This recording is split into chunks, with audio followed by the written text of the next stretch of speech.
喺日本嚟講咧，啲嘢一般即係以前嚟講都覺得一路比較貴咧，咁佢就可能相對嚟講易做，因為日本啲人都有錢。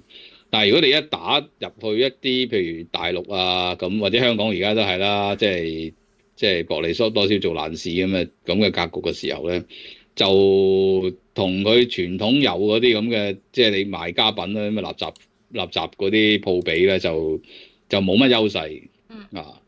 即係當然啦。